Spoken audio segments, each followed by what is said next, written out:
Hi guys, nag-stir fry ako ng vegetables. Tingnan nyo, iba-iba.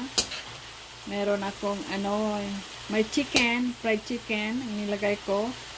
Yung breast fried chicken, binili ko na. Tapos, green pepper, celery, carrots, and ito yung bean sprouts. And my garlic and onion. Diba?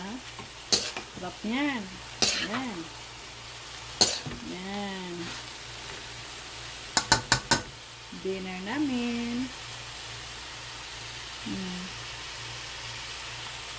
Tapos, lagyan ko rin kunti siguro ng sotanghon ko. Pwede rin hindi. Pero titingnan ko. Pero, masarap din pag ganito siya. Pag ganito. Pagkaluto. Yan, let's eat.